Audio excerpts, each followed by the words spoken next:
একটা জিনিস খেয়াল করে দেখপিন, তোমরা তোমার ঘরে সংসারের অভাব অনটন ঋণ দেনা এসবের চিন্তা নিয়ে ব্যস্ত থাকপিন, আর অন্যমুখে তোমার ঘরে আশপাশকার কিছু স্বার্থলোভী কুটুম স্বজনেরা এই চিন্তায় ব্যস্ত না যে তুমি তোমার ঘরে দিলেন না কেন, খিলানিন না কেন, দেওয়া পারছেন না কেন। আগেকার মানুষের থেকে এখনকার মানুষের চাহিদা বেশি হয়ে গেছে। আগেকার গরিবেরা ভাত না পেলে না, যদি ভাত কেউ দেশালো সেটাতেই তারা অনেক খুশি। আর এখনকার মানুষের ভাত পানির আর চিন্তা নাই। ভাত পানি দিলে কেউ আর তোমার ঘরে দাম দিবে না, ভাত পানির থেকে বেশি কিছু তোমার ঘরে দেওয়া লাগবে। হ্যালো এভরিওয়ান, আসসালামু আলাইকুম। সবাই কেমন আছেন? আশা করি সবাই ভালোই আছেন। মো আলহামদুলিল্লাহ ভালো আছে। তো এই সেদিনের ঝড় পানি মুরসিলাপাড়ার অবস্থা শেষ হয়ে আছে, তো রং ফুরাইছে, সেই জন্য আমি আর নেপা পারছো না। তার উপরে মেল্লাই ব্যস্ত, ওই জন্য আজকে নেপ পাইছো, কিন্তু রং ছাড়াই নেপ পাইছো। নিয়ে আসার সময় নাই, ওই জন্য রং ছাড়াই নেপ পাই শুরু করুন। তো এই চুলাগুলো তো রং দেওয়া নাই, বালকা মাটি দিয়ে নেপো, সেই জন্য বালকা মাটি দিয়ে নেছো। তো যে মাচাটা নেপমু সেটা আমি রং ছাড়াই আজকে পানি দিয়ে খালি মুছে দিম। তো যাই হোক, এখনকার মানুষগুলা কেমবা হয়ে গেছে। আগেকার কুটুম স্বজনক না দেওয়া পারলে, না খিলা পারলেও তারা মন থেকে মানুষকে ভালোবাসছে, কুটুমের ঘরক মন থেকে আদর করেছে। কিন্তু এখনকার মানুষ সেই দামটা আর দেয় না। তারা আগে দেখবে যে তোমার ঘরে খিলালিন কিনা, যদি না খিলান তাহলে তোমার ঘরে আশপাশ তারা আসবে না।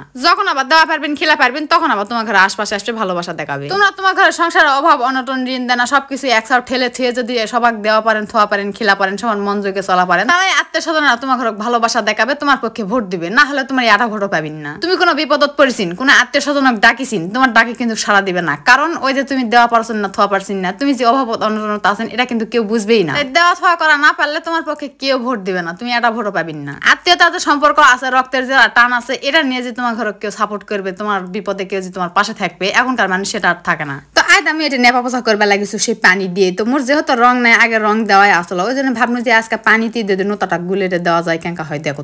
তো কেঙ্কা হবে সেটা নয়, কেঙ্কা হবে সেটা আমি জানো, তবে আগে যেঙ্কা টকটকা হচ্ছিল সেঙ্কা হবে না, কারণ মোর মা ইঙ্কা করে দেওয়া মাঝে মধ্যে। তো ওটা দেখেই মোর শিখা যে খালি পানি দিয়েও কিন্তু এটা মুছে দিলে ভালো দেখা যাবে। তো যতটা বিশ্রী আসলো সেটা তো থাকবে না। আমার আগে যতটা সুন্দর আসলো ততটা হবে না, কিন্তু এতটা খারাপ থাকার চাইতে ইঙ্কারা হওয়া অনেক ভালো। তো এই জন্য শর্টকাটে আমি ইঙ্কা করে পানি দিয়ে এটা মুছে দিচ্ছ। তো এবার যখন দিমু তখন টকটকা করেই দিমু। আর তার উপরে নেপার ইচ্ছা আসলে না, আকাশটা এখনো খালি মেলামুন্দা করছে, কখন পানি আসে। তো মনে হলো যে আবার পানি এলা আবার তো ধুয়ে যাবে, দিম না থাকতো, পরে আকাশটা ক্লিয়ার হোক তারপরে দিমু। কিন্তু না, হসে না, দেখতে এমন ভালো লাগছে না, তার উপরে আন্দা বেরি করবো আসে না ইঙ্কা জায়গা।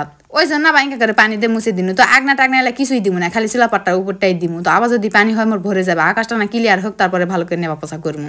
তো যাই হোক, আত্মীয় স্বজন কিন্তু দিবা হয়, কিন্তু দেওয়ার একটা সময় আছে। যখন তোমার অভাব অনটন ঋণ দেনা তুমি পারছিন না, তখন তো তোমাকে এড়ে চলবাই হবে। কারণ নিজের বিপদ নিজেই আগে দেখবা হয়, তুমি বিপদত পড়লে কেউ তোমার পাশে থাকবে না। এই জন্য নিজের বিপদটা আগে দেখে তারপরে আত্মীয় স্বজনের দিবা হবে না এমনটা নয়। আত্মীয় স্বজনের প্রয়োজন অনুযায়ী তোমার সামর্থ্য থাকলে তোমাকে দিবা হবে, যখন সময় হবে তখন অবশ্যই দিবা হবে। তবে মোর মনে হয় যেসব স্বার্থলোভী আত্মীয় স্বজনরা ইঙ্গা করে, সেসব মানুষের কাছ থেকে মোর দূরে থাকাই ভালো। তো মোর মনে হয় যে আমি দেওয়া পারছো না, তো কি হয়েছে, একসময় যখন পারবো তখন অবশ্যই দিমু। আত্মীয় তো তারাই যারা বিপদে আপদে সবসময় পাশে থাকবে। তুমি দেওয়া পারছেন কিনা এটা তো দেখার বিষয় নয়, যখন তোমার হবে তখন তুমি অবশ্যই দিবেন। কিন্তু তুমি বিপদে আছেন, তোমার সবসময় তোমার পাশে থাকা উচিত আত্মীয় স্বজনের, এটাই হওয়ার কথা। কিন্তু এখনকার মানুষ সেটা আর করে না। তো না করুক, ইঙ্কারা জিঙ্কারা মানুষের কাছ থেকে আমি দূরেই থাকার চেষ্টা করো। কারণ আজকে আমি অভাবত পড়ে থাকলে মোক কিন্তু কেউ খোঁজও নিবে না, আজকে আমি বিপদত থাকলে আমি কোটা আসো না আসো কেউ দেখবেও না। তাই তোমার মনে হয় যে আগে নিজের ভালো বুঝে তারপরে মানুষের দিকে দেখতে হবে।